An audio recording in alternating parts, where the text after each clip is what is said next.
been in the control over the concerned subordinates.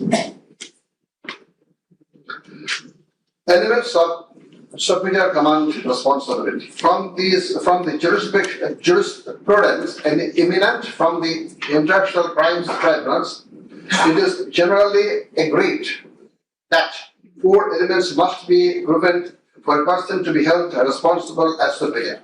The elements are: one, an international crimes must have been perpetrated by someone other than the accused. Two, there existed a superior subordinate relationship between the accused and the perpetrator. Three, the accused as a superior knew or had reason to know that the subordinate was about to commit such crimes or had done so. Four, the accused as a superior failed to take the necessary and reasonable measure to prevent such crimes or punish the perpetrator.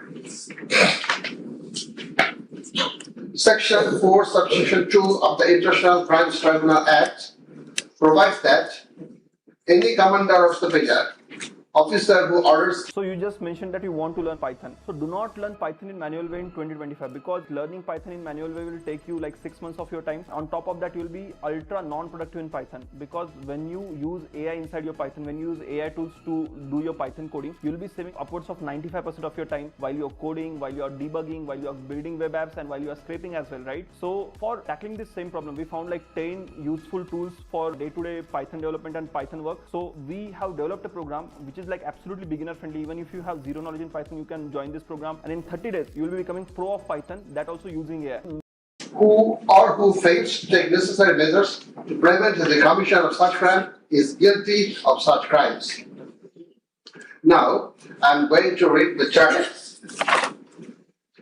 On the point of the jurisdiction of this tribunal raised by the learned State Defense Council, it may be noted that there is no scope in law to raise such question, since question of jurisdiction of the tribunal is barred by Section 24 of the International Crimes Tribunal Act. Regarding the allegations against the accused, he merely made flat denials thereto without showing anything subsistence contrary to the acts complained of. On the other hand, on perusal of the formal charges and the documents submitted therewith, and also in consideration of the submission of the learned Chief Prosecutor and the learned State Defense Council, it has been made to appear to us that there are sufficient grounds for framing charges against the accused under Section 3, subsection 2, read with Section 4 of the Act.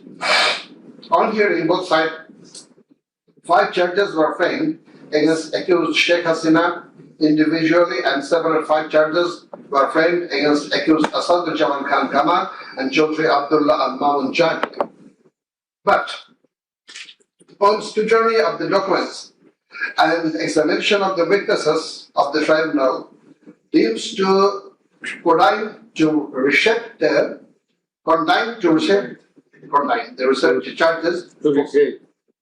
the charges for ends of justice, and accordingly the same charges framed earlier have been modified in the following manner. Charge number 1.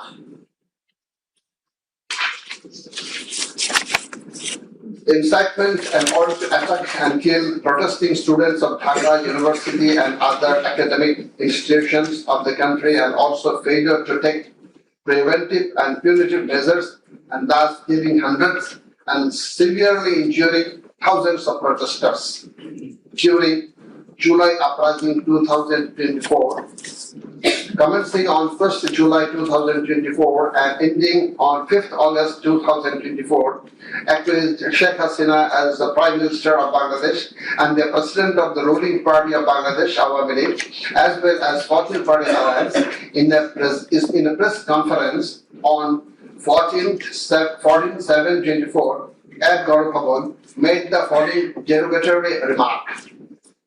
মুক্তিযোদ্ধার নাতিপুতিরা চাকরি পাবে না তো কি রাজাকারের নাতিপুতিরা চাকরি পাবে? If the grandchildren of freedom fighters should not get jobs, should the grandchildren of Rajakars get it? Pointing towards the protesters of anti-discrimination student movement while demanding a rational reform of quota system in government job, whereby the left defamed and felt defamed and aggrieved since rioters are considered as collaborators of occupied Pakistan army during Liberation War 71. And thereafter, the term has been being used to stigmatize an individual or group of individuals as enemy of the state of the people. Moreover, in a telephonic conversation with ASM Masood Kamal, the then Vice Chancellor of Dhaka University, Sheikh Hasina, mentioned that she ordered to hang the protesters as the rioters have been hanged before. Furthermore, being incited and inspired by the state remark, Cabinet Minister and Awami League Secretary Obadul Khadir, separately charged, made another provocative, aggressive remark on 15 July of 2024 at 12 noon, saying, Andolon Domone Chhatraligi Yodeshta. Chhatraligi is enough to bring the movement under control. And as such, the students, female and male, came down to the streets chanting slogans against herself and her party of government. Meanwhile, as subordinates, including the cabinet members, police, and other law enforcing agencies, activists of the four-party Awami League and its affiliated and allied organization go to incited and inspired of the aforesaid remarks of you and Obadul Khadir, and thus they launched widespread and systematic attack within your full knowledge upon the peaceful statement protesters in Dhaka University, causing 297 students injured and many others in different educational institutions throughout the country, including Rampur Begum Rokia University, where Abu Said was brutally shot dead by police. By your incitement and order to kill the protesting students who have been injured and killed as the first site, and also by failure to take preventive and punitive measure against the perpetrators, the accused Sheikh Hasina committed the crimes against humanity under Section 3, subsection 2, under Section 4, subsection 1, clause B, and Section 4, clause 3. Subsection 3, read with Section 28 of the International Crimes Tribunal Act 1973. Charge number 2. Order to use lethal weapons, drones, and helicopters to kill the protesters and execution of the order. During the July uprising 2024, accused Sheikh Hasina held a conversation over telephone with Dr. ASM Masood Kamal, the then Vice Chancellor of Dhaka University, from Bhavan on 14th July 2024 at about 11 p.m., wherein she mentioned that she already ordered to kill the protesters like the Rajakars who have been hanged before. Again, on July 18, Sheikh Hasina conversed over telephone with Sheikh Fazlur Taposh, the Mayor of Dhaka South City Corporation, mentioning that she had already given direction to the law enforcement agencies to use helicopter and lethal weapons to kill and eliminate the peaceful unarmed civilian protesters, and also ordered them to use drones to locate the protesters. She also told him that she passed orders to arrest and torture the protesters across the country. As a result of above statement, directions, the Home Minister Asaduzzaman Khan Kamal and the Inspector General of Police Chaudhry Abdullah Mahmood successfully implemented the directions through their journeyings, that is law enforcing agencies, by deploying drones and helicopters in the sky, killing about 1,400 protesters, including women and children, indiscriminately and gravely injuring about 25,000 of them throughout the country by using lethal weapons everywhere from 16th July 2024 and helicopters somewhere from 18 July 2024 up to 5th August 2024, and thereby Sheikh Hasina, Asadullah Khan Kamal, and Chaudhry Abdullah Mamun committed crimes against humanity as a joint criminal enterprise punishable under Section 3, subsection 2, clause A, G, H, Section 4, clause B, C, Section 4, subsection 3, read with Section 20A of the International Crimes Tribunal Act. Charge number 3, killing 6 protesters at Changharpur with lethal weapons. The protesters convened a program titled March to Dhaka to be held on 5th August and made a call to the people of all walks throughout the country to march to Dhaka on the scheduled day. People of all spheres began to assemble in Dhaka from every part of the country on August 5th.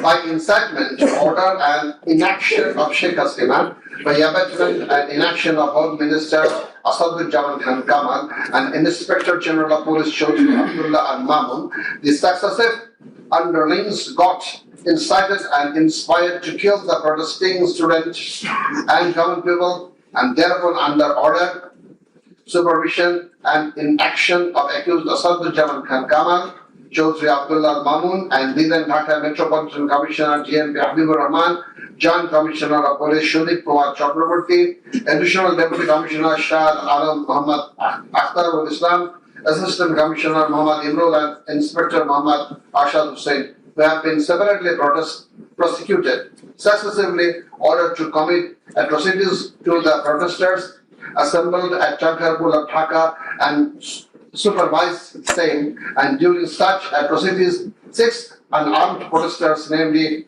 Shahyan Khan Anas, Sheikh Mahdi Hassan Junaid alias Mustaqim, Muhammad Yaqub, Muhammad Rakib Hawladar, Muhammad Ismamul Haq, and Manik Mia alias Shahrik were shot dead by Constable Shujan Hussain, Constable Imaj Hussain, and Constable Nasirul Islam, who have been separately prosecuted at Changharpur as part of widespread and systematic attack.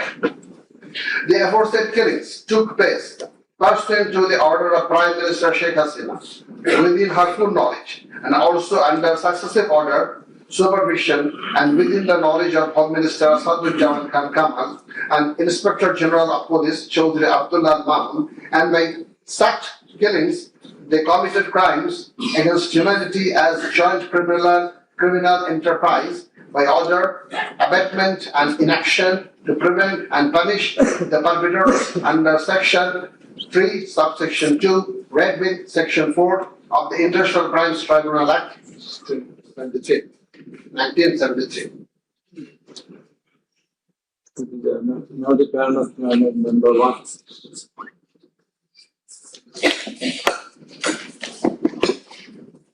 It transpires from the prosecution witnesses deposed in corroboration of the facts of incitement and order of accused Sheikh Hasina to deploy drones and helicopters and also to use lethal weapons to kill the protesters.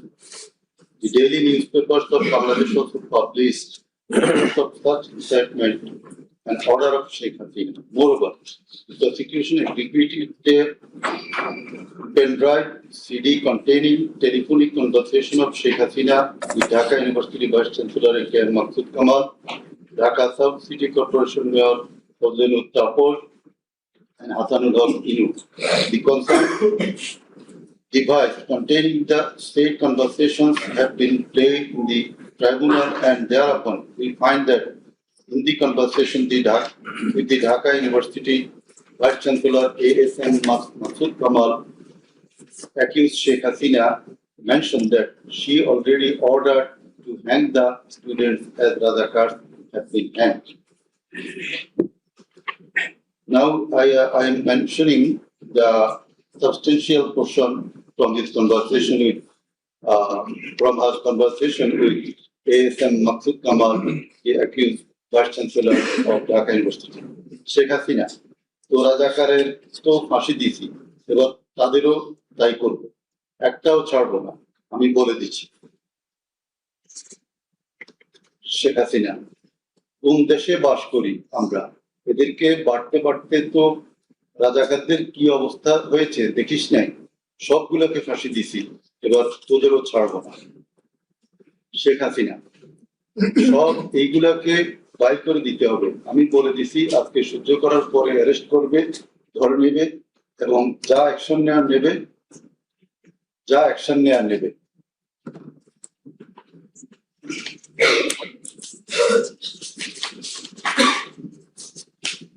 Then it also appears from the conversation with Dhaka South City Corporation Mayor Benjamin Taposh, accused Sheikh Hasina told him that she ordered to kill the protesting students by using helicopters and lethal weapons.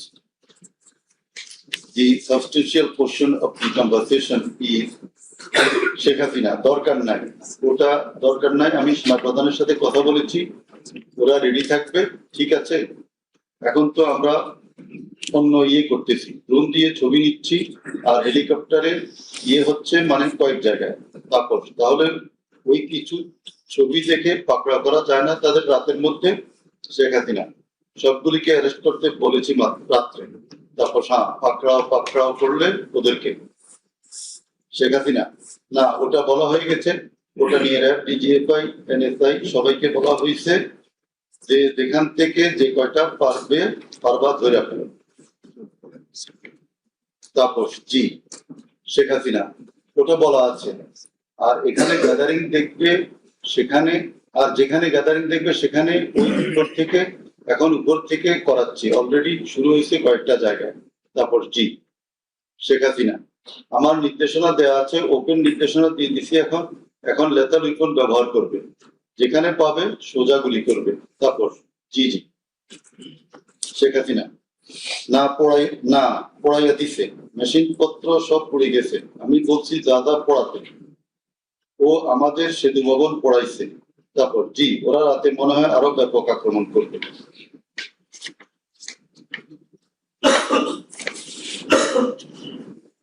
In the conversation with the Hasanullah Inu, accused Sheikh Hasina mentioned of bombing upon the protesters from the helicopter. The substantial portion, relevant portion from the conversation. Sheikh Hasina না, আমি বলছি ক্যাজুয়ালিটির দরকার নাই, ওরা barricade নিয়ে আছে তো ঠিক আছে, আকাশ থেকে নামবে, তখন দুই পাশ দিয়ে ধরবে, মেসেজটা দিয়ে দিতে পারেন যে সেনা পাঠানো হচ্ছে আর হেলিকপ্টার দিয়ে সোজা বম্বিং করা হবে, র্যাবের হেলিকপ্টার দিয়ে উপর দিয়ে মারবে।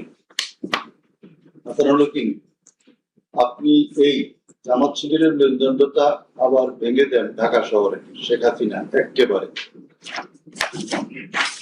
শেখ হাসিনা হ্যালো, হ্যালো জি, আসসালামু আলাইকুম, আমি ইনু বলছিলাম। হ্যালো শেখ হাসিনা, হ্যাঁ বলেন। আচ্ছা, আমি এটা স্ক্রলে দিয়ে দিতে বলছি যে তোমরা ছাত্ররা সব ধরে ফেরো, গার্ডিয়ানদেরকে বলছি এইখানে কিন্তু জঙ্গি হামলা হয়েছে। হ্যাঁ এটা রাইট। শেখ হাসিনা না, এটা আমাকে বেশ কিছু আন্তর্জাতিক পাইছি, তারা এটাকে জঙ্গি হামলা হিসাবে কনসিডার বলতেছে। হ্যাঁ জঙ্গি হামলাই হয়েছে, এই কার্ডটা খেলবো আমরা এখন। শেখ হাসিনা না, কার্ড খেলা না, এটা আমি আগে করি নাই, কিন্তু আমাকে আন্তর্জাতিক সংস্থা থেকে মেসেজটা দিচ্ছে এটা জঙ্গি হামলা। জঙ্গি সন্ত্রাসের মোকাবিলা করছে এখন সরকার। শেখ হাসিনা তারা আমাকে এটাই বলছে যে এটা জঙ্গি হামলা, দিয়ে দিব paper.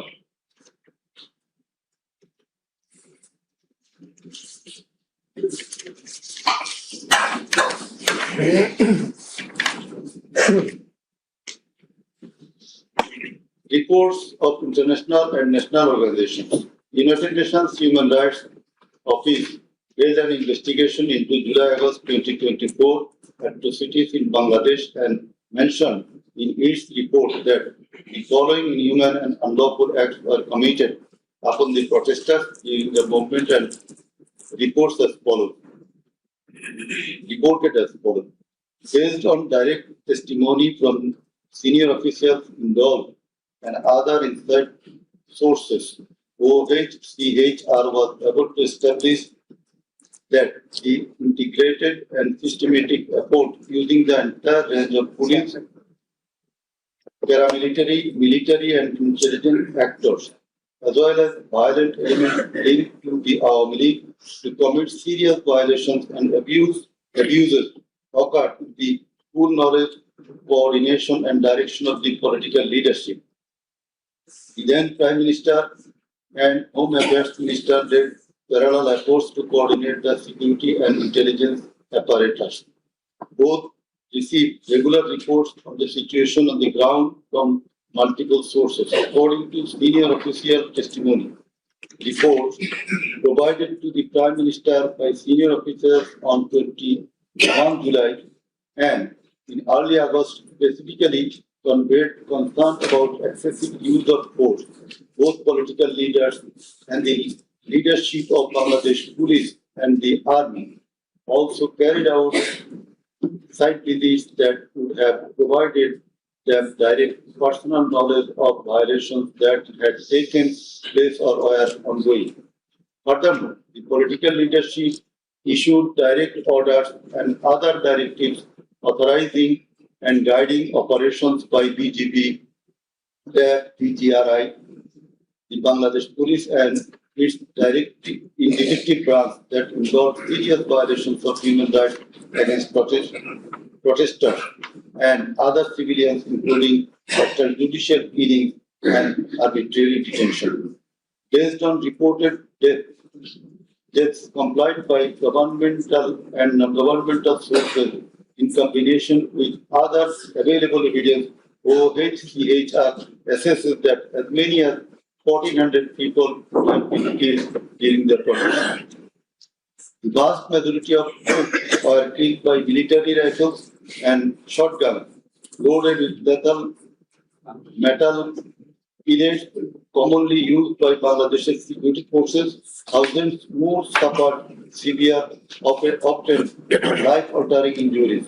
More than 11,700 people were arrested and detained, according to information from the police and RAB provided to OHCHR. Government attempted to intimidate and delegitimate the student protest movement, mobilized of Satuli police and paramilitary forces, militarized materialized of policing in Bangladesh, incited violence by armed Awami League and activists on and around university premises, conducted coordinated attacks by armed Awami League supporters and the police, use of force violations by police, RAB and BGP, including extrajudicial killing, like killing Abu Said of Begum Rukia University, Rangpur, 16 July, made systematic indiscriminate use of shotgun loaded with lethal ammunition, suppressed peaceful assembly at Dhaka University on 17 July.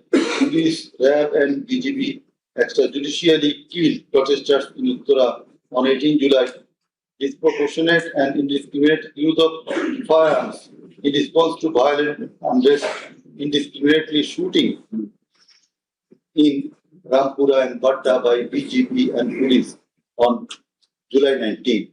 Violently cleared the Dhaka-Chattogram highway in Jatrabari on between 16 to 21 July. Extrajudicial killings to suppress the march to Dhaka on August 5 involved the army who shot at protesters at Jamuna Future Park on 5th August 2024.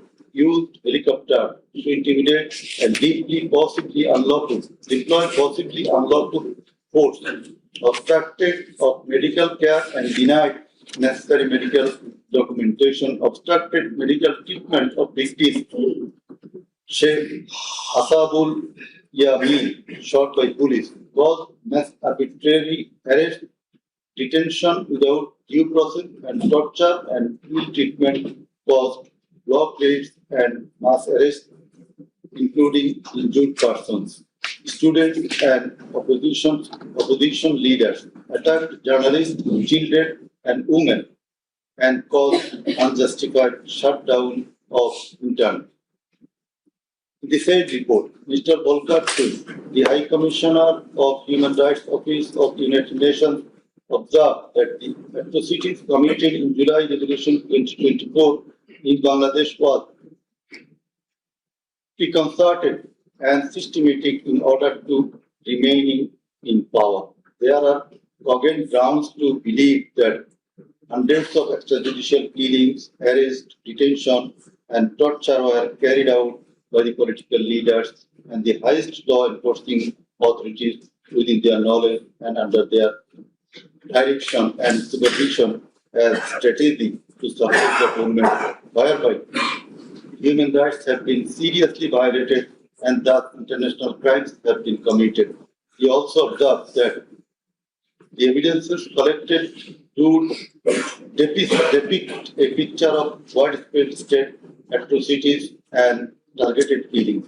He further remarked that such atrocities ought to be brought under accountability. There are many other similar reports by the Global Institute International Truth and Justice Project, Bloodshed in Bangladesh, World Report 2025 of Human Rights Watch. Then we are going to videos of the occurrences. It appears from the serial list contained in Volume 4, captions, serial list, and documentary evidence that a good number of videos of the alleged occurrences have been seized by the investigating officer, which are described below. Number 1. A video of 1 hour 23 minutes and 5 seconds showing a press conference dated 14 July 2024 of accused Sheikh Hasina after her return from China, in which she, in answer to a question of one journalist, angrily remarked, pointing towards the protesting students, মুক্তিযুদ্ধের বিরুদ্ধে আর মুক্তিযোদ্ধার বিরুদ্ধে এত খুব কেন? মুক্তিযোদ্ধাদের নাতিপুতিরা চাকরি পাবে না তো কি রাজাকারের নাতিপুতিরা পাবে? Number 2, a video of 35 seconds dated 15 July 2024 showing protest of the agitated students of Dhaka University at midnight against the remark of Sheikh Hasina made in the press conference dated 14 July 2024, pointing towards the protesting students. Number 3, a video showing the remark Rajakarder Jawab Debe Chhatruli.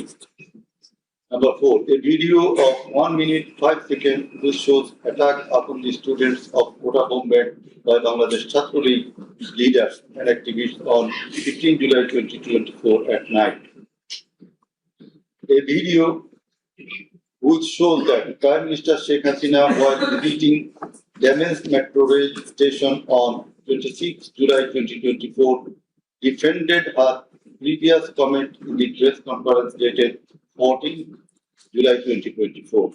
Number 6, a video showing Prime Minister Sheikh Hasina in the course of her deliberation in a function of Jubo Mahila League held in July 2024 commented that the Kota movement was illogical and also commented Jamaat Shigir Manusher Jatna.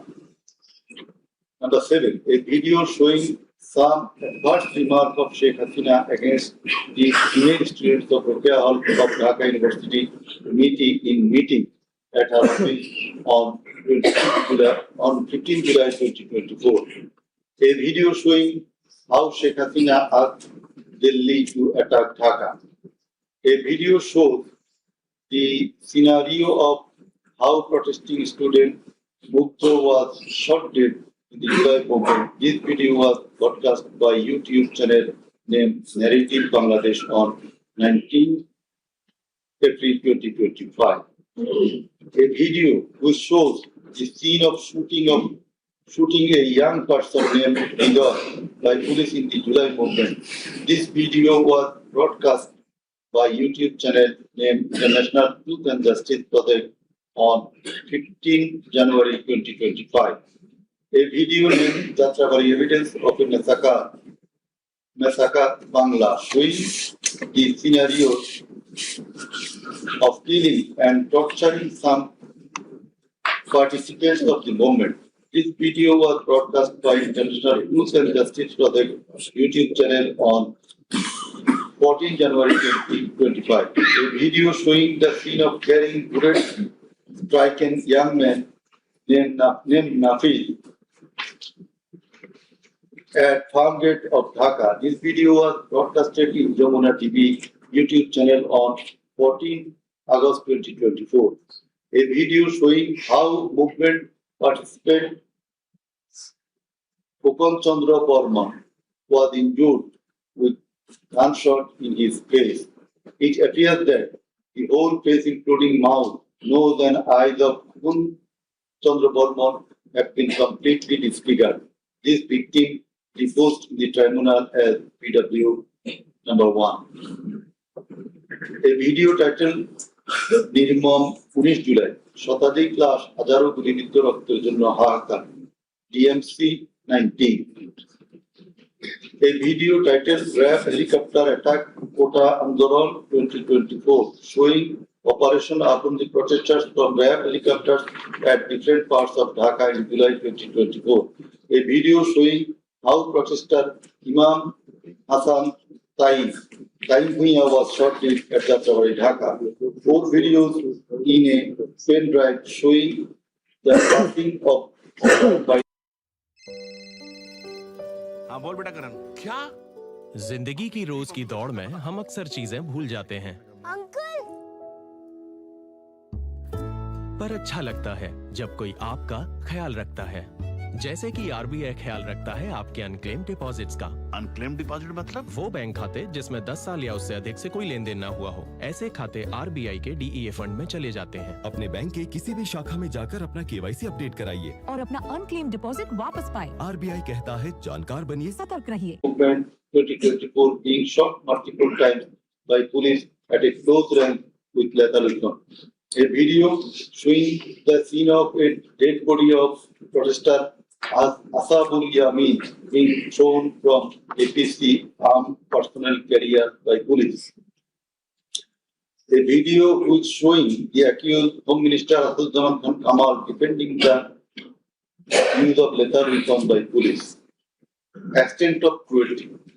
It transpires from the evidences that cruelty of the extreme level was administered upon the dead and injured protesters. Police and activists of Awami League, Chhatra League and Jubo League blocked the entrance and exit of ambulances carrying the enduring protesters. Hospitals were asked not to give admission to the injured protesters. It appears from the testimony of PW2 that in some cases, patients were searched by police and ruling party activists. Doctors were intimidated and some of the doctors were transferred due to giving treatment to the protesting injured person. PW3 Parveen deposed that she found an injured young man shouting, "Save me, save me," under Jatrawari flyover. Blood was coming out from both of his eyes. Parveen pulled him up and put him on her shoulder and looking for a rickshaw. And then 14 to 15 armed police shot them. The injured man, being hit by bullets, fell down from her shoulder. They also shot PW Parveen at her left eye, lower abdomen and other parts of the body. Blood was coming out of her body and thus she fell down. Coordinator of the movement, Abu Said of Pembrokeshire University, Rampur, was shot at a program. Doctors are forced to change his blood post-mortem report 5 times. PW89 Chikdar was shot at a close distance of 5 meters. He was hit by 500 bullets and 3 hospitals refused to admit him, apprising that Prime Minister Sheikh Hasina instructed to refuse admission to the protesting patients. BW8 also said that Chhatra League activists were searching him and as such, he was hidden in separate rooms by the doctors. It is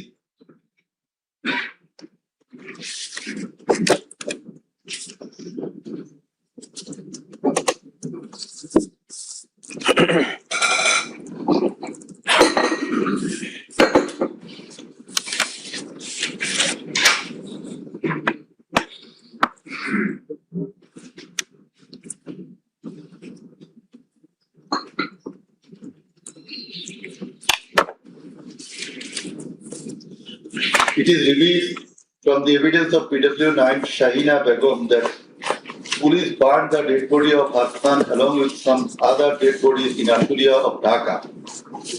PW10 MD Enab Nazir Zaki also stated that his son was killed and then the dead body was burned by police in Ashulia. We find from the testimony of PW10, Asabul was shot dead and set ablaze. It appears from the testimony of PW13, Dr. Mohammad Mahfuz Rahman, that most patients admitted to the hospital had no scars. The detective branch members had forbidden the doctors not to be serious in the treatment of the protesting patients and also that they had been instructed from the higher authorities not to release the protester patients admitted there. The patients were mostly aged 13 to 30 years. The DB also asked the doctors not to admit any more patients injured in the movement. This witness also said that in order to hide the injured patient from the sight of DB personnel, the doctors adopted some tactics like changing the names of the patient and the type of injury in the admission register and recording road accident or other reasons instead of bullet wounds. It appears from the evidence of PW15 Dr. Hassanul Banna that police and Awami League activists prevented treatment of the protester patients, prohibited new admission of such patients, checked admission register, took away list of patients, sat down at the entrance of the hospital and prevented entrance and exit of the ambulances and patients. This witness also said that one patient named Mustaqim Billah was admitted through an alternative entrance. To save the protester patient, the doctors had to change the name of the patient and particular of their problems. Remove them from the general ward to the post-operative ward, ICU special care. He added that treatment was given to such patients at risk of life of the doctors. We find from the deposition of PW18, Dr. Razibul Islam, that he was forced to change the post-mortem report of Abu Zaid 4 to 5 times. He was threatened with the saying that if he does not change the cause of death of Abu Zaid, he would be prosecuted. He was further told that there was an intelligence report against him. PW19 Shariful Islam was injured in the combat in Kustia. 62 pellets were removed from his body and 500 more pellets are still remaining in his body.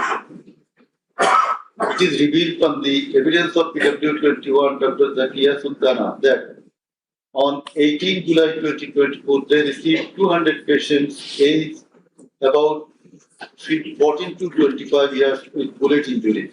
On 19 July 2024, also similar number of patients with bullet injuries were admitted in the hospital. Numerous patients with bullet injuries were admitted on 4th, 5th, 6th August 2024.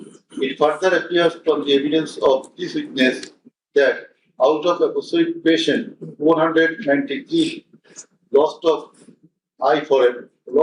eye forever, 11 lost both eyes forever, 28 lost vision of both eyes, and 47 lost vision of one eye. It appears from the evidence of PW22, Mr. Ibrahim that while his son Maruf Hussain, after being shot by police, was being taken to the hospital, a policeman poked the wounded area of his son with the rifle butt. PW23 Amina Akhtar deposed that while Home Minister Asadjaman Kamal and IGP Chaudhry Abdullah Mamun were passing across Dasrabari, one police officer was showing them a video of their attack on protesters and said, "Guli kori ekta, more ekta, ahuto hoy ekta, ektai jay, bakita চায়। It transpires from the testimony of PW 27, Dr. Mashouk Ahmed, that Chhatralik activists stopped ambulance carrying protesting wounded near Shahidullah Hall of Dhaka University. They also checked the patient identity, asked the doctors not to treat the wounded protesters and also not to be so serious in their treatment. He further said 5 doctors were transferred elsewhere due to rendering treatment to protesters with bullet injuries. This witness also stated that the direction of the gunshot wounds of the patients treated on 19, 20, 21 July and 4-5 August in Dhaka Medical College Hospital was from the top to the bottom. It meant that the gunshot was done from above, which obviously implied helicopter. It appears from the evidence of PW 47 Nahid Islam reports that bullets were fired from helicopter and that many false cases were filed against the protesters and also that the activists of Awami League, Jubilees and Chhatralik prevented the treatment and burial of protesters. Further, some of the protesters were forcibly disappeared and many dead bodies of the protesters were concealed. He himself and some other student leaders were abducted. PW 48, Ali Ahsan Junaid stated that on 15 July 2024, Chhatralik activists brutally attacked and injured the Dhaka University students, hindered going to the hospital and tortured them in the hospital. He further said that the protesters were fired from the helicopter. We find from the evidence of PW 54, MD Alamgir, investigating officer, that the protester named Ashabul Yamin was thrown down from the APC by the police.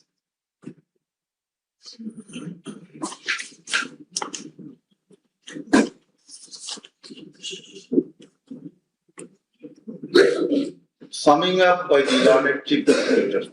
The learned chief prosecutor advanced argument on conclusion of the testimonies of the prosecution witnesses. He submitted that the instant case is an unprecedented and unexceptional one in the history of this subcontinent. After achieving independence in 1971, the people of the country had a great expectation and believed that all sorts of suffering, poverty, tyranny, and high-handedness of the government and the mighty quarters would come to an end, and people would enjoy liberty, happiness, and all fundamental rights. But all these have been doomed to ashes. The learned prosecutor dubbed the ruling party Awami League as fascist and from the very inception of independent Bangladesh. The Awami League government concentrated to perpetuate its power by way of exploitation, torture, killing, abduction, denial of democracy and fundamental rights of the people, freedom of press and speech, as well as social justice, and thereupon established dictatorship by forming Baksha. The then Awami League government led by Sheikh Mujibur Rahman planned in connivance with a neighboring country to weaken and abolish our glorious army and thus form Rakhi Bahini, an armed organized parallel to the army. In the likewise, after coming to the power in 2008, Sheikh Hasina's government committed the same acts like torture, abduction, killing, false prosecution, imprisoning, confinement, and forced disappearances, and also dominated judiciary, restricted the freedom of press and freedom of speech. Sheikh Hasina oppressed the critics, writers, journalists, members of civil societies, lawyers, and judges, and ousted many of them from the country. The then Chief Justice Sheikh Hasina, eminent writer and journalist, as well as historian Mahmudur Rahman, politician and journalist Pinaki Bhattacharya, Shafiq Rahman, Ilyas Hussain, Konak Sarwar, Mushfiqul Fadl Ansari, Oliullah Numan, Shahid Alam, Jawad Mirjor, Tasneem Khalil, Zulkarnain Shaher, Barrister Abdul Razak.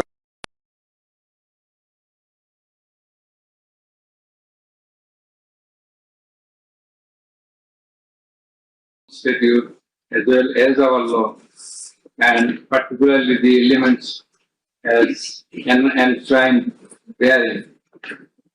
And the elements of superior command responsibility. In such cases, superior command responsibility is bulkily involved, and that's why we have to have regard to this aspect as well. And we have stated this standard, that is, we compare the standard of this tribunal with the standard of the other international tribunals as well as the International Criminal Court.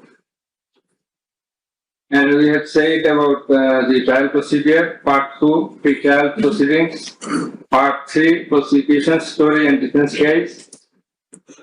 We have stated about learned chief prosecutor submission on charge, learned State Defense Council's submission on charge, thereupon decision on charge, and then we have given the description of evidences in part 4. In part 4, we have also given an account of the testimonies of the prosecution witnesses.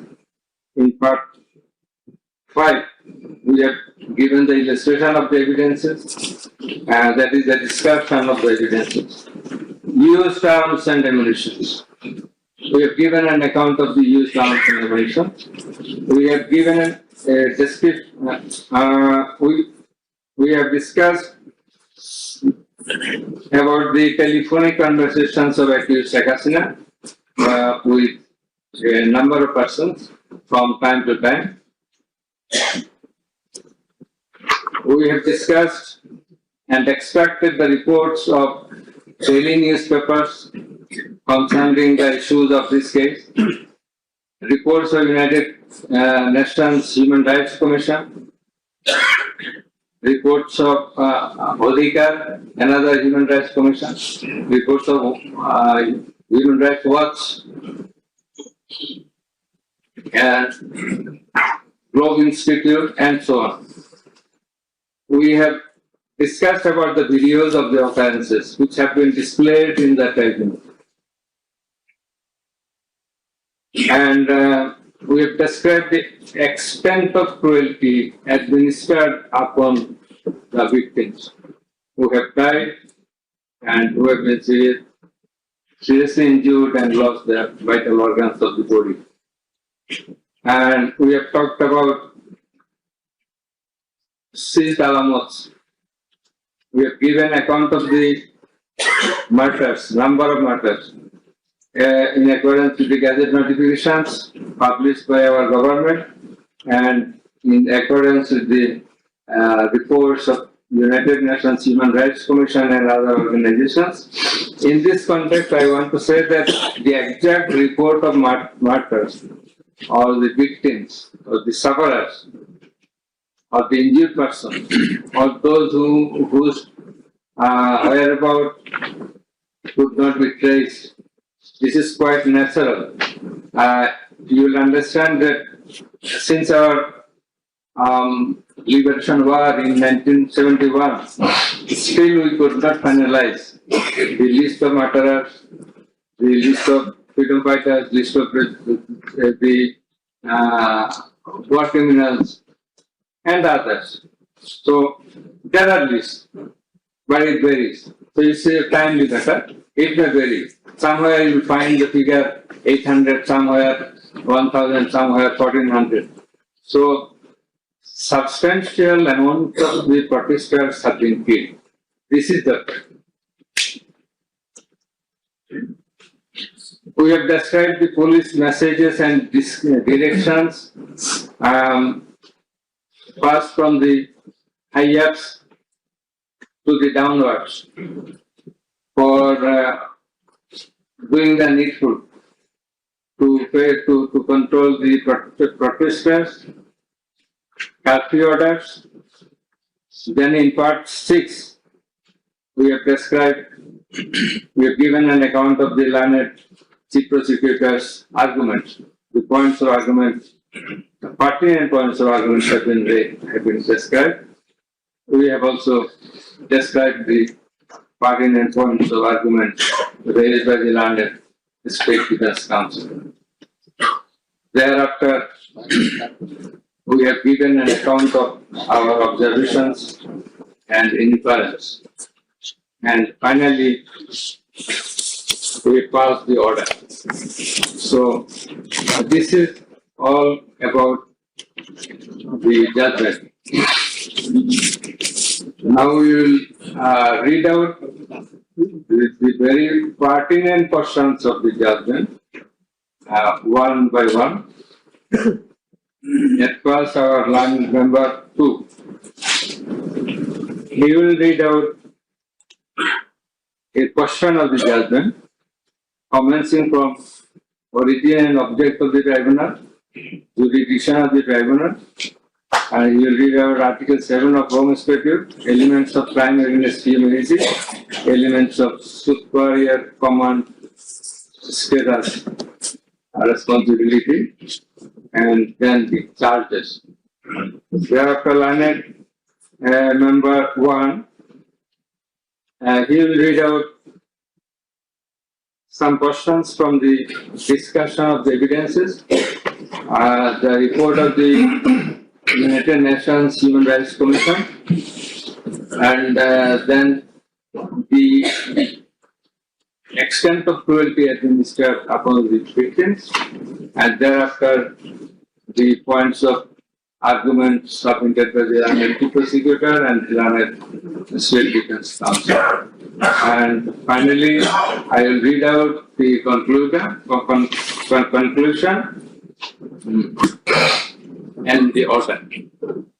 So it will take about 40 minutes.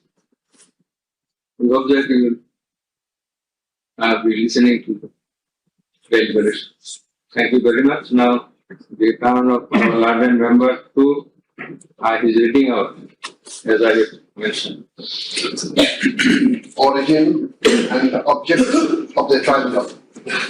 The International Crimes Tribunal has been established under the International Crimes Tribunal Act 1973 to provide for the detention, prosecution, and punishment of the persons for genocide, crimes against humanity, war crimes. The conversations recorded in DVD, CD, and the videos of the occurrences have been examined by the CID experts, who found that the said conversations and videos are not generated by artificial intelligence. In addition to the incitement, order, participation of the accused in the alleged atrocities, the accused are liable for their abstention from taking measures for the prevention of the same or taking any punitive measures against the doers thereof. Being the Prime Minister, accused Sheikh Hasina was the Supreme Commander of the law enforcing agencies, inclusive of the Home Minister and the Inspector General of Police, and as such, the crimes against humanity in question could not taken place without the involvement, express or tacit of them. The learned chief prosecutor added that the movement of the students continued for 36 days, during which, as stated herein before, hundreds of protesting students and common people were killed and thousands were seriously injured, most of whom became permanently handicapped and blind. But accused Prime Minister Sheikh Hasina and the other accused and none of the government authorities or the leaders of the ruling party Awami League expressed concern or remorse for such atrocities so far.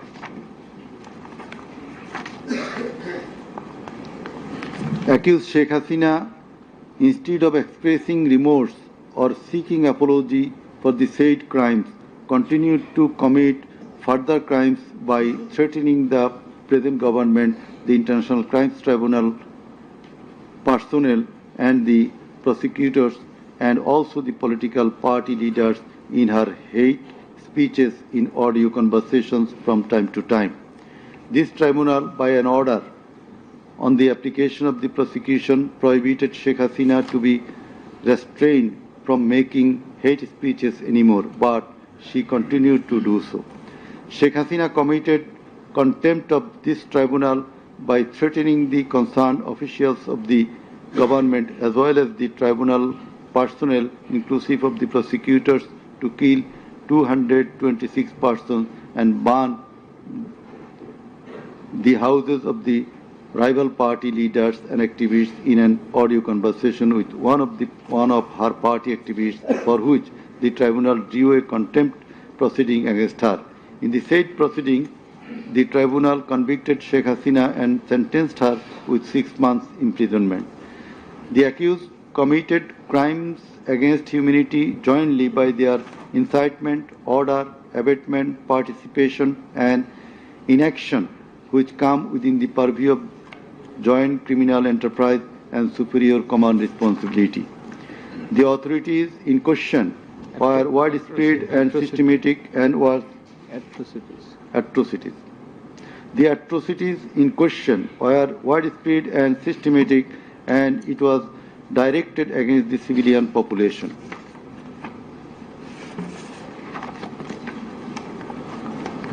The learned chief prosecutor concluded his submission with the saying that in the circumstances it has been proved and established beyond reasonable doubt that the accused committed the crimes against humanity by their incitement, order, participation, abatement, and also inaction, whereupon they deserve the maximum punishment as prescribed by Section 3, subsection 2, A, G, H, and Section 4, subsection 1, subsection 2A, 4.2b, 4.2c, and 4.3 of the International Crimes Tribunal Act 1973. He added that the evidences against the accused are so strong and adequate that if they are tried in any other court or tribunal in the world, they would be awarded the maximum punishment. It may be noted here that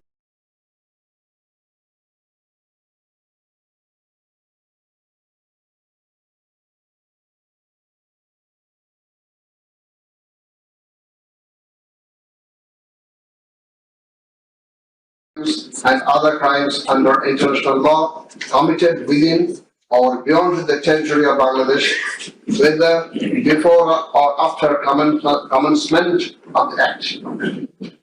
Jurisdiction of the tribunal. The tribunal has got the jurisdiction to try the offences enshrined in Section 3 and 4 of the International Crimes Tribunal Act 1973. Section 3 provides, the tribunal shall have the power to try and punish any individual or group or individuals, organization, or any member of any disciplined force, auxiliary force, or intelligence agency who, irrespective of his nationality, commits or has committed within or beyond the territory of Bangladesh, whether before or after the commencement of this Act, any of the crimes mentioned in its subsection 2. According to subsection 2 of Section 3, the following acts or any of them is crime within the jurisdiction of a tribunal for which there shall be individual responsibility. The Constitution of Bangladesh has given upper hand in Article 47, subclause 3 thereof to the application of the provisions of International Crimes Tribunals Act. By CID, the same should have been examined by some more experts. He questioned the prosecution's claim as to the number of the deaths and injured. He stated that although the prosecution claimed that 1,500 protesters died and 25,000 injured, but the gazette notifications of the government shows the number of dead protesters as about 800. He emphatically asserted that accused Sheikh Hasina did neither incite nor order nor take part in the alleged atrocities or crimes against humanity. Mr. Amir Hussain vehemently opposed the words of the learned chief prosecutor terming Sheikh Hasina and Abdul Kamal as fascist. He also opposed the assertion of the learned chief prosecutor that Sheikh Hasina fled to Delhi due to the commission of the crimes against humanity by the way of the mass movement.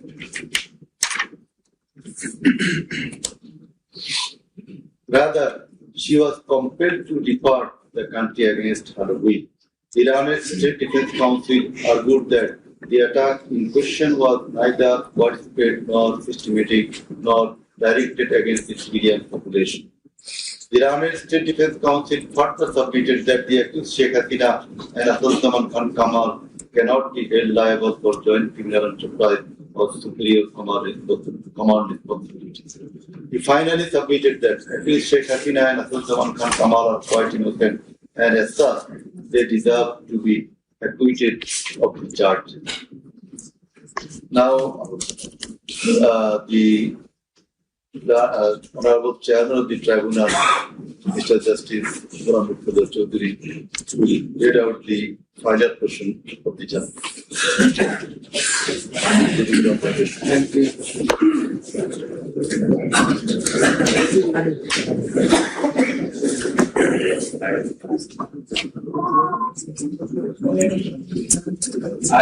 I will start with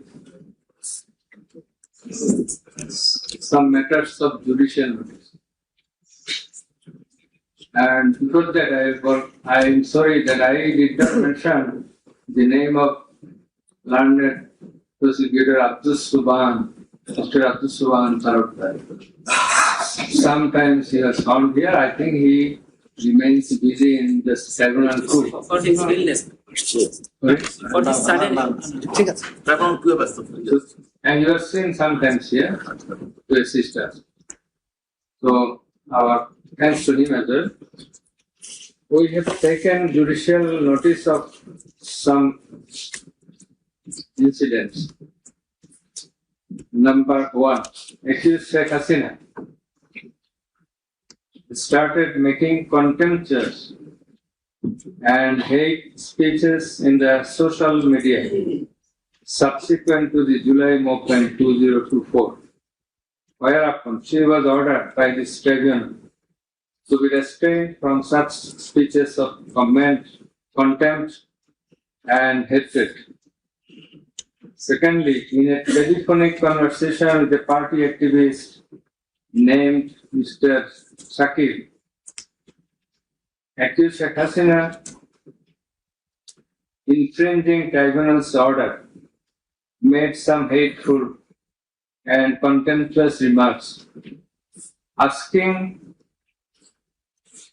said activist Shakir to kill 226 persons, as 226 cases have been filed against her, and to burn the houses of the rival people, whereupon this tribunal convicted her for contempt of the tribunal and sentenced her to 6 months imprisonment. Another one, the tribunal has further noticed one of her interviews published in a Daily Star a few days ago. The date has not been noted here, in which she impliedly admitted that atrocities had certainly taken place in July movement 2024, but she denied that she ordered to commit such atrocities. It has further been noticed by the tribunal that in another interview with a YouTube channel named Desh Sama of India, accused Prime Minister Sheikh Hasina admitted her responsibility for the July 24 atrocities in the words within quotation. As the leader of the country, I assume ultimate leadership responsibility. Furthermore, we have noticed that Sheikh Hasina made an interview with Daily Anand Bazar of India on 7 November 25, wherein she admitted her superior command responsibility. So you may find the newspapers. Now I will start with our observations and inference. From the foregoing findings, facts and circumstances, it transpires that the students of Dhaka University and other academic institutions had launched a movement on 1 July 2004, demanding reformation in the quota system in the government jobs and continued the same till 5 August 2024. The government did not pay heed to the demands of the students.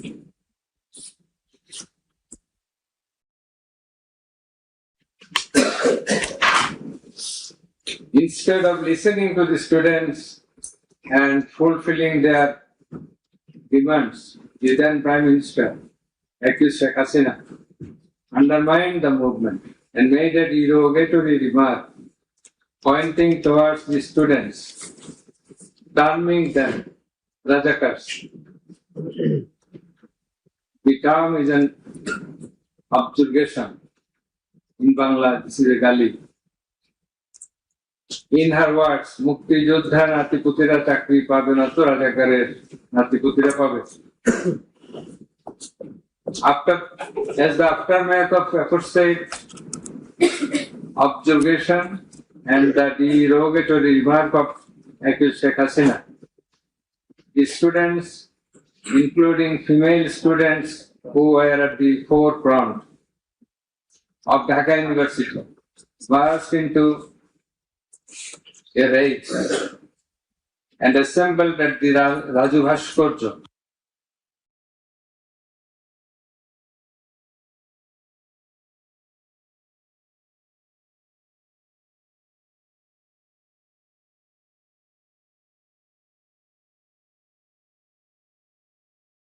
Apology.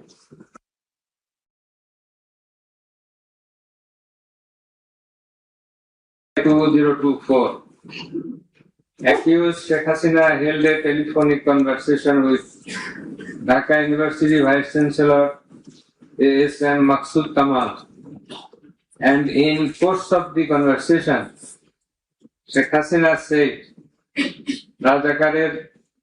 রাজাকারদের তো ফাঁসি দিয়েছি, এবার তোদেরও তাই করব, একটাও ছাড়বো না, আমি বলে দিচ্ছি। Rajakars have been hanged. Now they also will be hanged. None will be spared. I have already ordered. This is the translation. She again said, রাজাকারদের কি অবস্থা হয়েছে দেখিস না, সবগুলোকে ফাঁসি দিছি, এবার তোদেরও ছাড়বো না। In the said conversation, Sheikh Hasina further said, আমি বলে দিচ্ছি আজকে সহ্য করার পর অ্যারেস্ট করবে, ধরে নেবে এবং যা অ্যাকশন নেওয়া নেবে। And it is crystal clear that Sheikh Hasina expressed her incitement to the activists of her party Awami League and affiliates, Chhatro League and Jubo League, and also gave provocation to the protesters, and furthermore she expressed that she ordered to kill and eliminate the protesting students. The concerned pen drive CD containing the above conversation, as well as the transcript thereof, have been submitted in the tribunal. In addition to the above, on 15/7/2024, our Minister Secretary and Cabinet Minister Ubaidul Qadir made another provocative remark, saying, Andolon Damane Chhatraligi Jotheshto. Chhatralik is enough to control the movement. Whereupon the protesting students of Dhaka University burst into anger and vehemently protested against Sheikh Hasina, Ubaidul Qadir and the government. The activists of Chhatralik, Jubilee attacked the protesting students with various deadly weapons and severely injured hundreds of them, whereupon they had to be hospitalized. The attackers impeded the injured students proceeding to the hospital and also impeded their treatment. Moreover, the attackers made further attacks upon the students undergoing treatment in the hospital. In consequence of the above noted incitements of Sheikh Hasina, in the press conference on 14 July 2024, are ordered to kill them as revealed in her conversation on the following night with Dhaka University Vice Chancellor, and also the provocative and aggressive remark of our Secretary Ubaidul Qadir, the law enforcers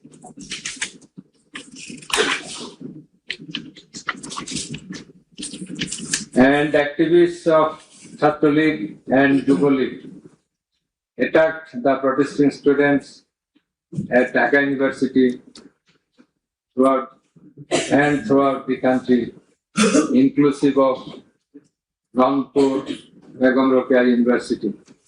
And in furtherance thereof, police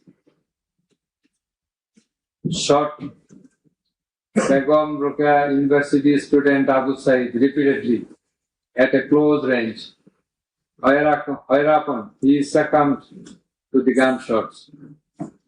The above mentioned conversation of Sheikh Hasina with the Dhaka University Vice Chancellor S.A.M. Maqsood Kamal has been examined by the experts in the CID Forensic Laboratory, and it appears from the report of the examination that the conversation was genuine and that the same have not been generated by artificial intelligence, AI. The concerned experts deposed in corroboration of the genuineness of the impugned conversation. Furthermore, we find support of such conversation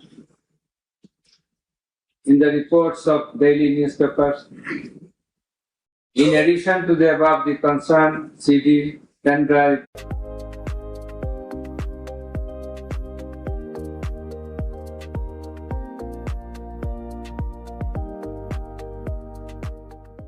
seemed to be genuine. The remarks of Sheikh Hasina in the press conference on 14/7/24 has been watched by many people in the television channel and social media. Almost all the witnesses, while deposing in the tribunal, mentioned that they watched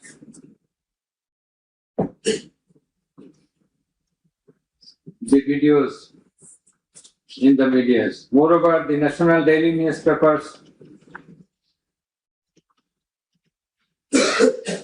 published the said remarks on 15/7/24. The remark of Ubaidul Qadir was published in the news certification. Over and above said inciting remark and killing and order of killing by Sheikh Hasina and the provocative remark of Ubaidul Qadir have not been denied by them. Although State Defence Council, the Lord and State Defence Council for the absconding accused Sheikh Hasina and Asaduজ্জামান Khan Kamal submitted that the conversation between Sheikh Hasina and ASM Kamal, Maksud Kamal, has not been properly tested, but he failed to show any cogent reasons in this regard. The prosecution witnesses proved the attack upon the Dhaka University students by the activists of Abu League, Chhatra League and Yuva League following the incitement and Sheikh Hasina's order of killing, as well as the provocative remark of Ubaidul Qadir. Sheikh Hasina ordered the law enforcing agencies to use drone for locating the congregating protesters and thus to use helicopter and lethal weapons to kill them. Such order has been disclosed by Sheikh Hasina in her telephonic conversation on 18/7/2024 with Dhaka South City Corporation Mayor Fazle Noor Tapor, as it has been read beforehand, and also with Hassanul Haq Ino. The concerned pendrive CD containing the aforesaid conversations have been submitted in the tribunal. The said conversations have been examined in the forensic laboratory of CID, and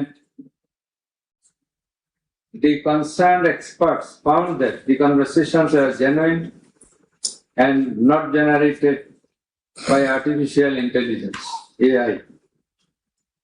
Moreover, the pendrive CD containing the conversations in question have been played in the courtroom, and we have heard the conversations, and thereupon it appeared to us that the conversations are real, not fake and fabricated.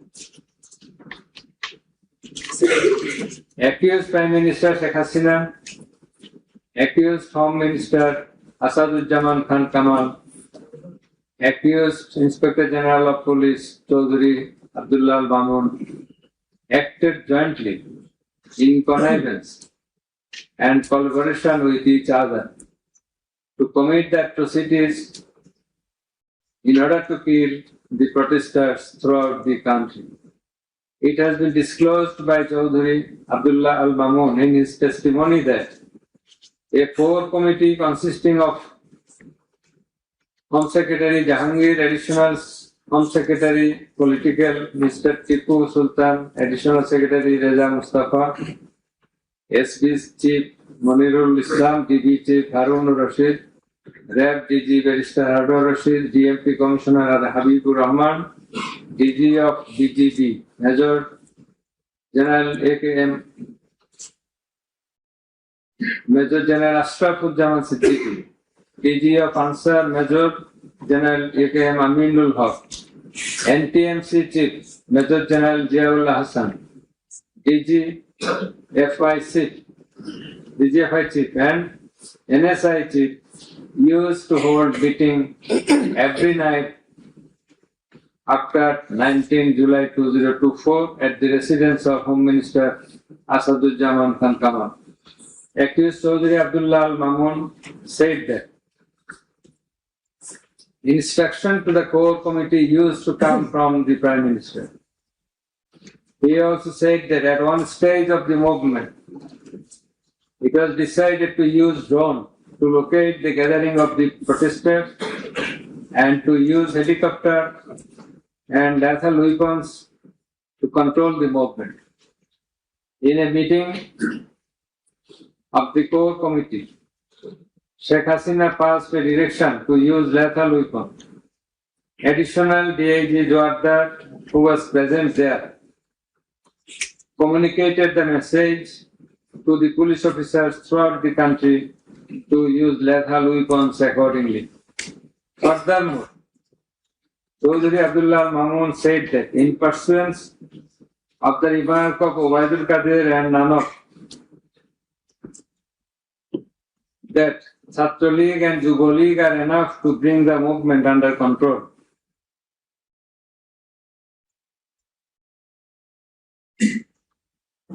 He further said that following such remarks,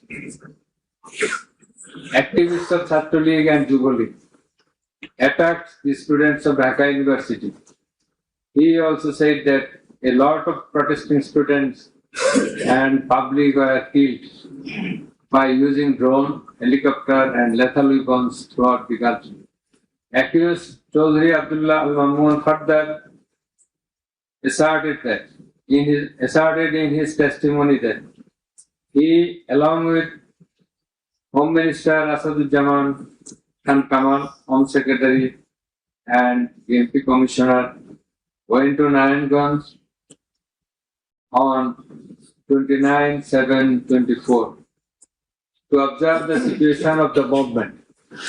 And on the way, they stayed for a while in front of Jatrabari police station. And then DC Iqbal of Wari Zone showed a video to the Home Minister on his mobile and said, "We shoot one, that one dies, that one gets injured, but the others do not move." Therefore, it is perspicuous from the above that all the three accused led the operations against the protesting students and public jointly as a matter of joint criminal enterprise. As the aftermath of Sheikh Hasina's order, as well as the supervision and guidance of accused Home Minister Asaduজ্জামান Khan Kamal and IGP Chaudhry Abdullah Al Mamun, the law enforcers and activists of Awami League, Chhatra League and Yuva League invaded the protesting students and public throughout the country by using drone, helicopter and lethal weapons, causing death to about 1,500, inclusive of 6 protesters at Sankarpur of Dhaka, namely Shahriar Khan Anas, Mahdi Hassan Junaid, MD Yaqub, MD Rakib Hawladar, Muhammad Ismail Haq, Manik Mia alias Shahari, and another 6 protesters at Ashuria of Sabah, namely Sajjad Hussain, Sodor, As-Sabur, Tanzil Mahmud, Sujoy, Bayezid Bustami, Abu Hussain, and another unidentified protester near Dhaka, and caused grievous injuries to about 25,000 of them. In Ashulia, the aforesaid 5 dead bodies and another body of an unidentified injured protester were burned with petrol by police.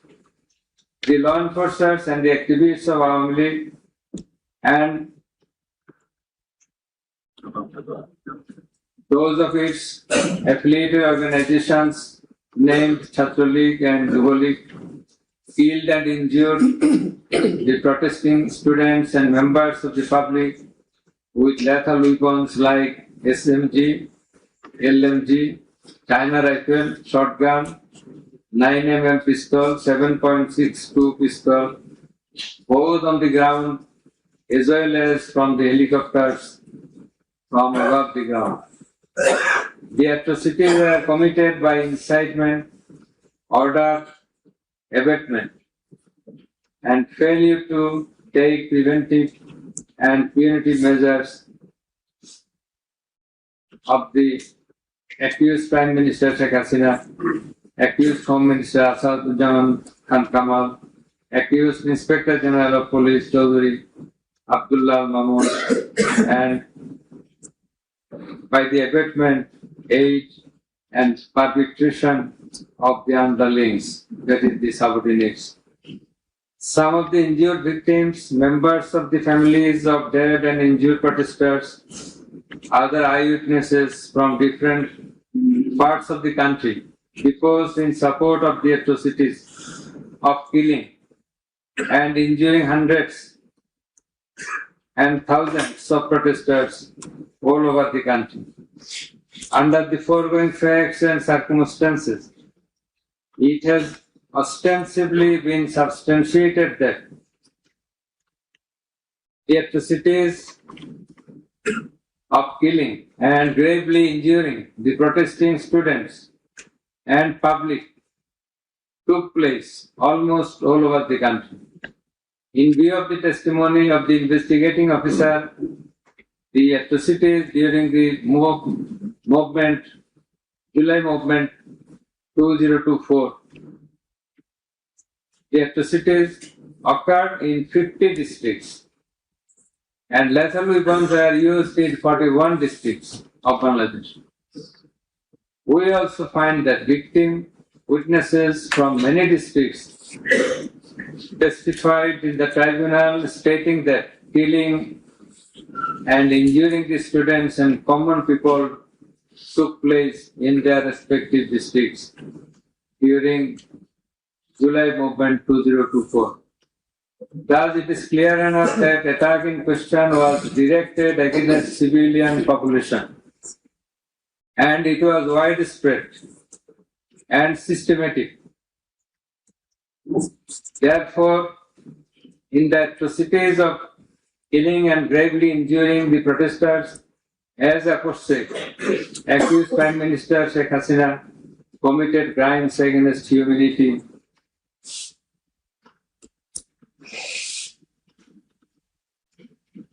by her incitement, order, and also failure to take preventive and punitive measures.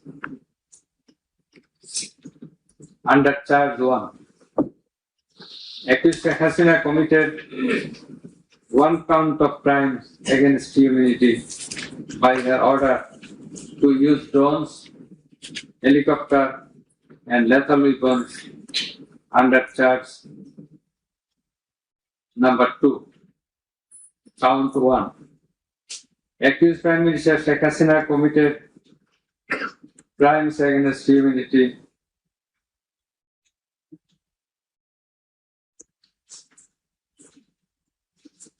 on one count under charge 1.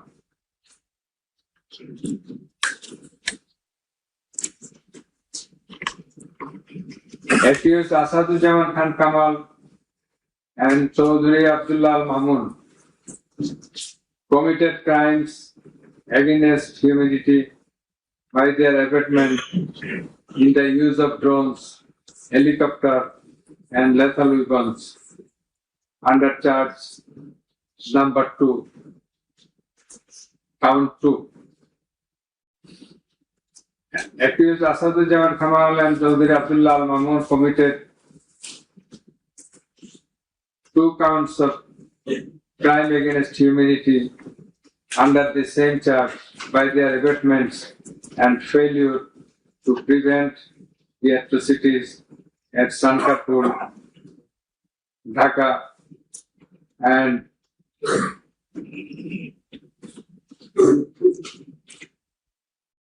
also committed crimes against humanity by their abatements and failure to prevent the atrocities in Ashulia, Sabha, Dhaka under the same charge. Accused Sheikh Hasina, the Prime Minister and as the President of Awami League and the controlling authority of all affiliated organizations, was the superior commander of the said party leaders and activists, as well as the Home Minister and Inspector General of Police, that is accused Sheikh Hasina and 2 other accused were in the superior and subordinate relationship.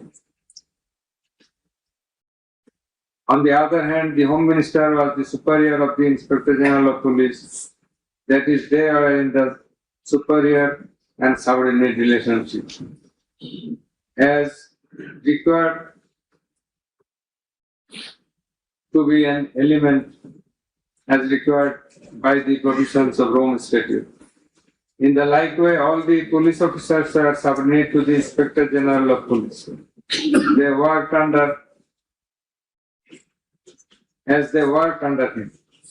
Thus, it is apparent that accused Prime Minister Sheikh Hasina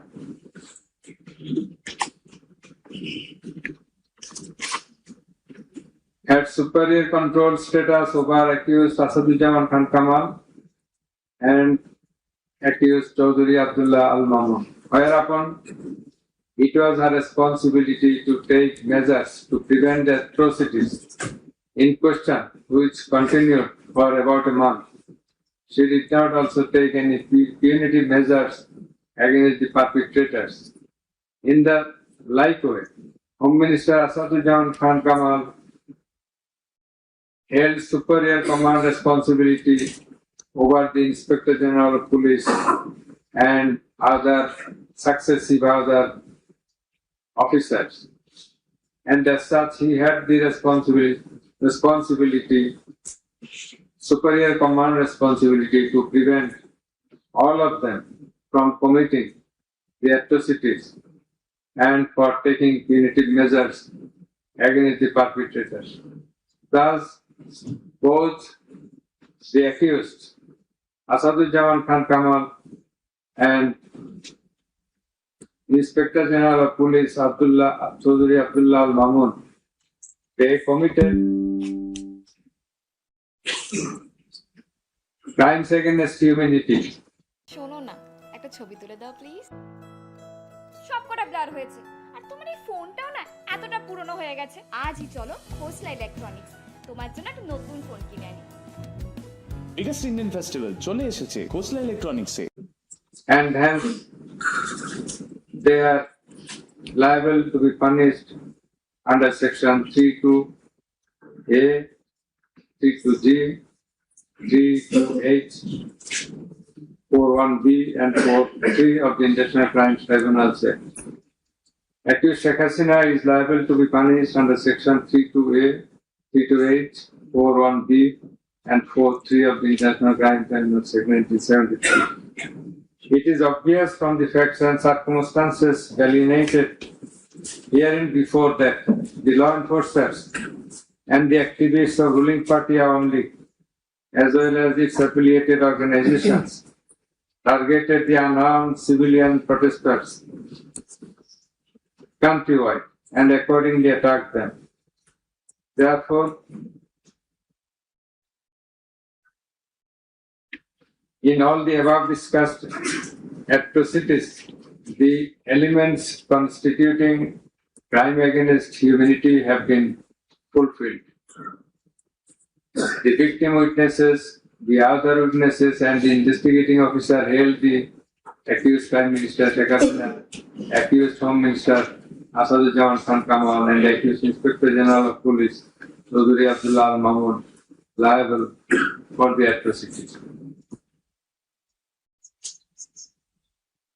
It may be mentioned here that Mr.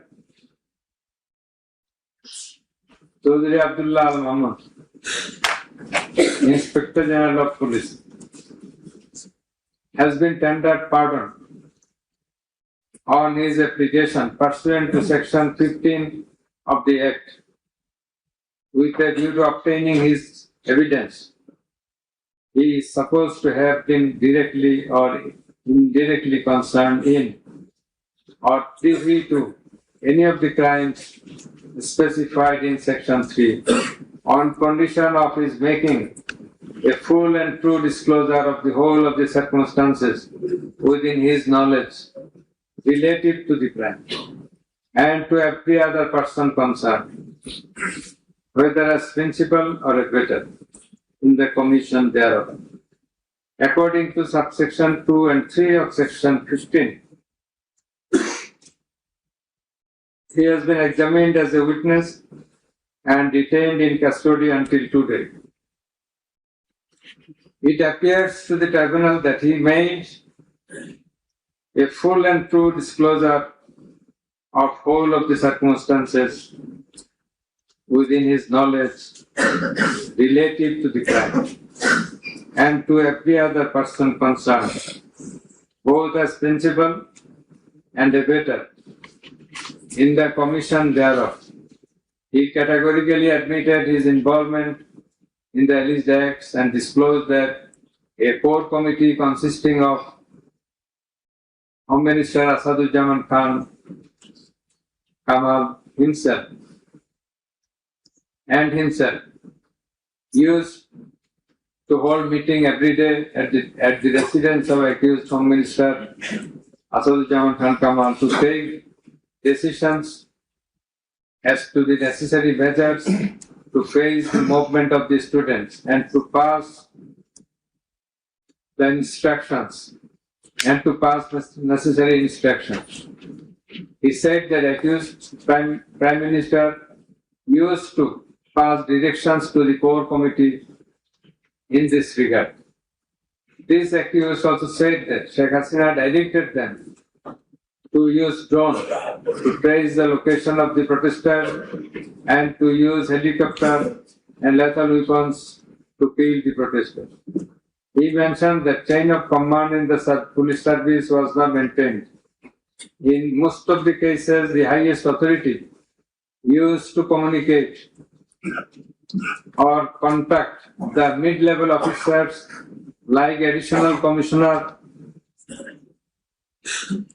Harun Rashid, Additional Commissioner Monirul Islam. Accused Prime Minister Sheikh Hasina passed the direction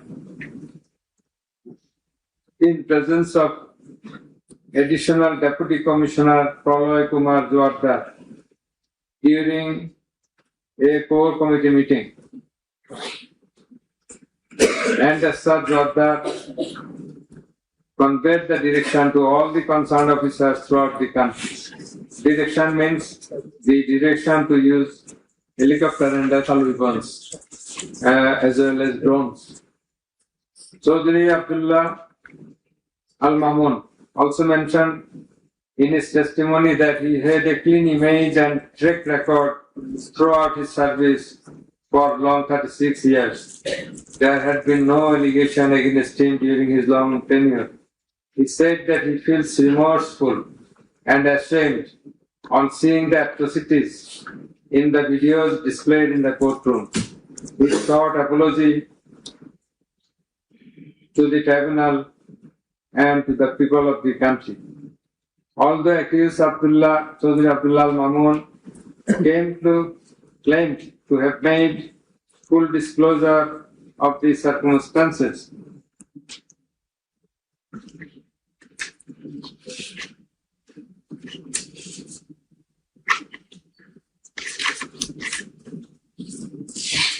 and we do also believe that he made a full and true disclosure.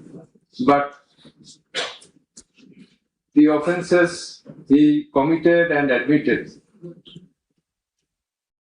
is punishable with the capital sentence.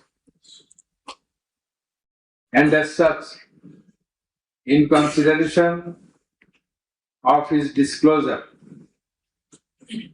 and the gravity of the offences, we do incline to convict him and award him a lenient sentence, which will be declared later on. By the aforesaid acts and omissions, the accused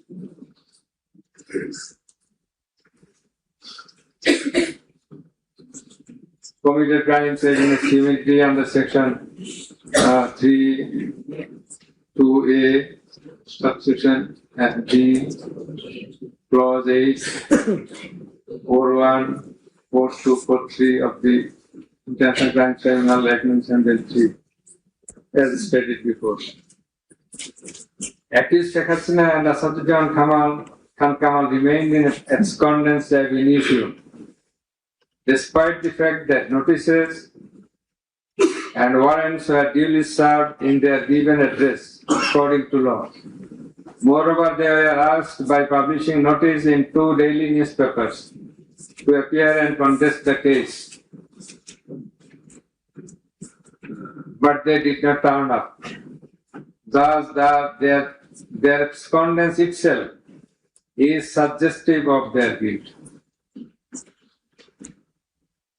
The learned State Defence Council contended that the trial of the accused persons under the International Crimes Tribunal Act 1973 is not tenable since the Act was passed in the Parliament for the purpose of trial of the criminals of War of Independence in 1971. While arguing this, the learned State Defence Council perhaps did not have a perusal of the provisions of the Act as well as the preamble thereof. The preamble of the Act says that the Act was made in order to provide for detention, prosecution, and punishment of the persons for genocide, crimes against humanity, war crimes, and other crimes under international law, and for the matters connected therewith. Section 3 of the Act provides that the said crimes committed both before and after the commencement of the Act, before 1973, after 1973, are triable by the International Crimes Tribunal, whereupon the contention of the learned State Defence Council is not tenable in law. Moreover, Article 47 of the Constitution of Bangladesh has given upper hand to the International Crimes Tribunal Act 1973 over the Constitution itself. The State Defence Council also contended that for the purpose of proving atrocities throughout the country, witnesses from all over the country have not been examined. In this context, we have to say that witnesses from many parts of the country have been examined and they have adequately proved the atrocities in almost every part of the country. The victims, the family members of the dead and injured protesters, as well as the eyewitnesses, gave their testimony, which are enough for the proof of the charges. Quantity of witnesses is immaterial, while there are small number of qualitative witnesses.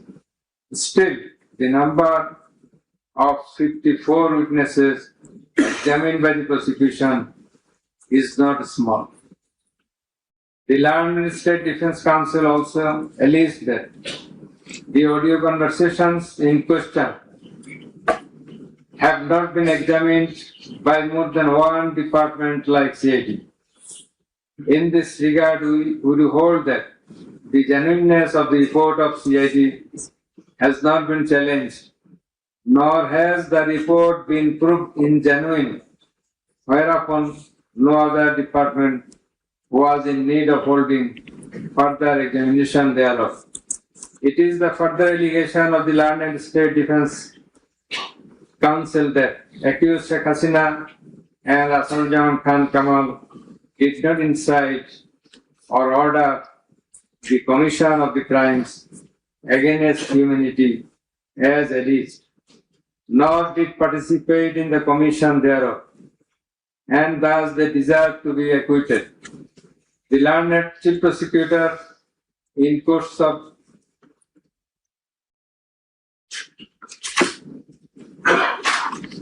summing up,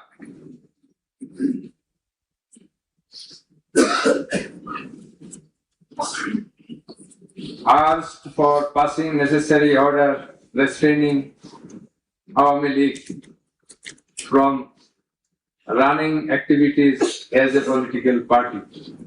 Although the prosecution depicted series of words deeds of Awami League regime in the language of the prosecution, since achievement of independence of Bangladesh in 1971,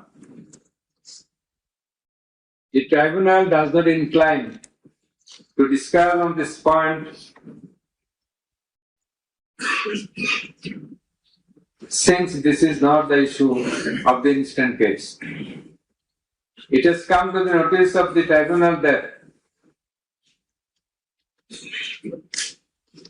accused Sheikh Hasina, in defiance of the orders of the tribunal to appear and contest the case, has given interviews in the media wherein she denied the allegations leveled against her in this case and also made some derogatory remarks. I have noted this aspect beforehand, but in some of her interviews, she impliedly admitted her superior command responsibility. The United Nations Human Rights Commission categorically stated in its report that the political leaders issued direct orders and other directives authorizing and guiding operations by BGB, RAF, DGFI, Bangladesh Police,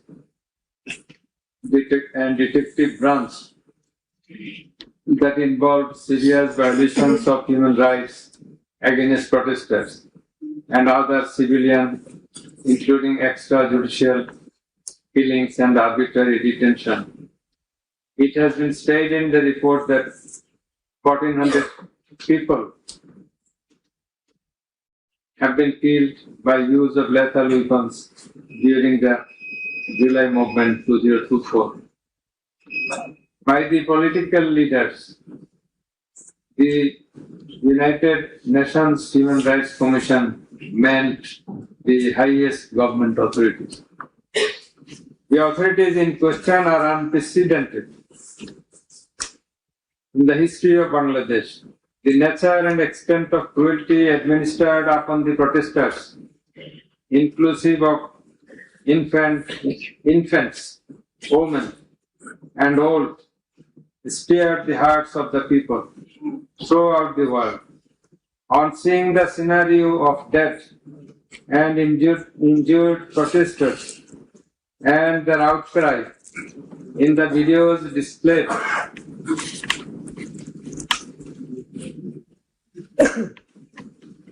in the courtroom, and also seeing the victim witnesses in the courtroom,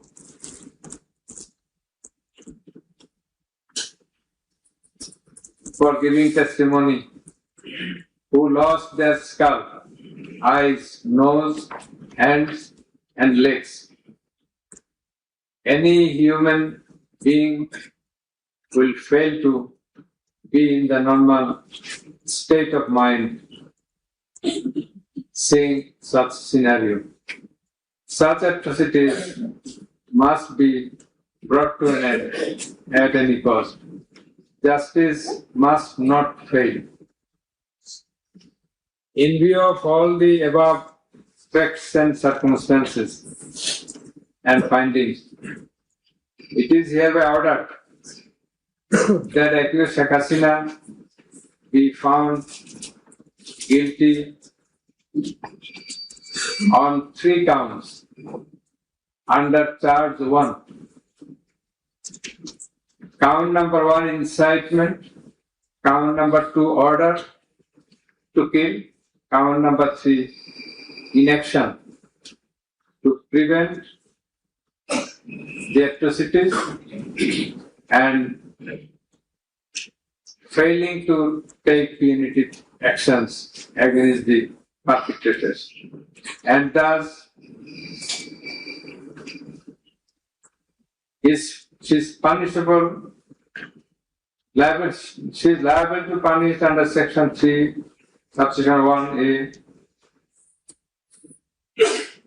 section 3, subsection 2, clause G, section 3, subsection 2, clause H, section 4, subsection 1, clause B, and section 4, subsection 3 of the International Crimes Tribunals Act 1973 under the charge number 1. But we do hold that for all these 3 counts of crime against humanity, we do incline to award a single sentence, that is the sentence of imprisonment till natural death for under charge 1. Under charge 2,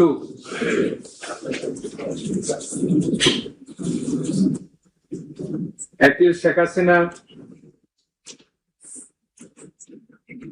is liable on 2 counts. On 1 count, there are several counts. For 1 count, that is passing the order for deploying drones, helicopters, and using lethal weapons to kill the protesters. She committed crime against humanity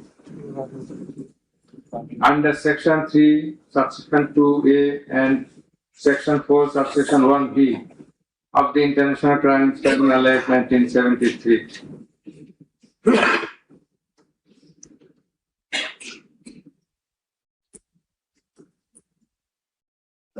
She also committed the same crime against the same crime of crime against humanity on the second count, killing 6 persons at Sankarpur of Dhaka, which was committed in contemplation, in furtherance by virtue of her order, as stated beforehand. And similarly, she committed the same crime, that is the crime against humanity, on another count for causing the killings at Ashulia of Sabah, killing of 6 persons. For all these 3 counts, we have decided to inflict her with only 1 sentence, that is sentence of death.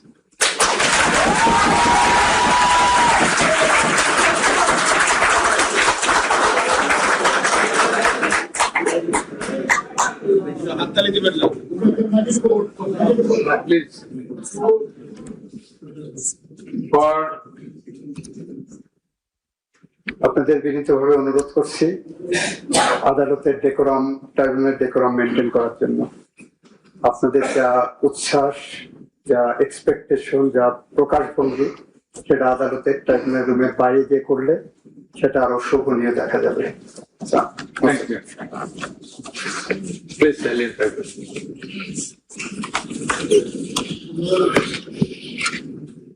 Accused Asadujaman Khan Kamal and accused Chaudhry Abdullah Mahmoud.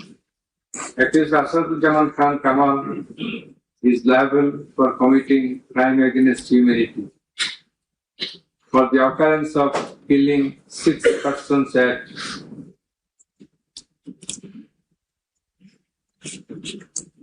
Sankarpur of Dhaka.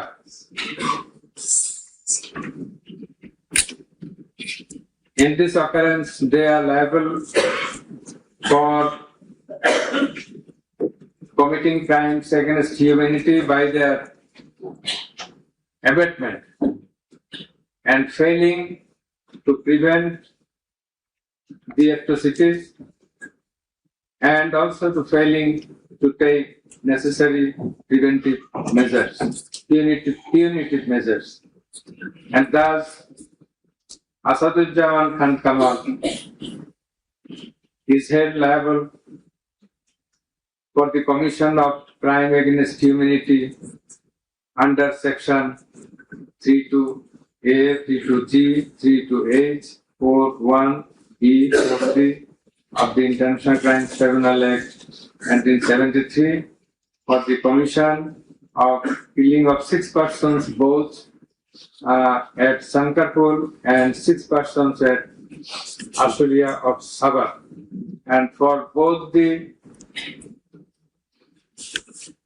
occurrences, he committed 4 counts of offences, that is crime against humanity, 4 times, by his abatement and failure to take necessary actions in Sankarpur, by his abatement and failure to take necessary action at Ashulia. So for all these 4 counts, we have decided to award a single sentence of death to Asaduzzaman Khan. As regards Chaudhry Abdullah Al Mamun, as I have elucidated before, he has contributed to the trial of this case by making full and true disclosure of the circumstances within his knowledge. Yet, he also admitted, and he was involved in all the occurrences throughout the 36 days of movement. Considering both his contributions, his admissions, with the material evidences to the tribunal to arrive at the correct decision, and also in consideration of the gravity of the offense, we are both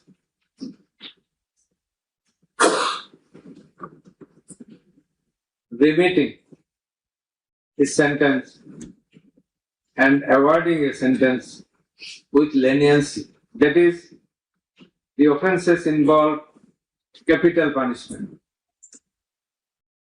But for his contribution, we have decided to inflict him with a sentence of imprisonment for 5 years.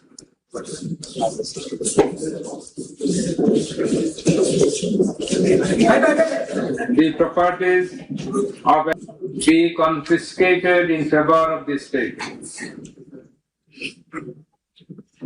The government is directed to pay considerable amount of compensation to the protesters concerned in this case, who have been killed in July movement 2024, and also to take measures to pay adequate compensation to the wounded protesters in consideration of the gravity of their injury and loss. The sentence shall be carried out in accordance with the provisions laid down in Section 20, subsection 3 of the International Crimes Tribunal Act 1973, preferably pursuant to the long-standing practice. Let a copy of this judgment be transmitted to the District Magistrate Dhaka for necessary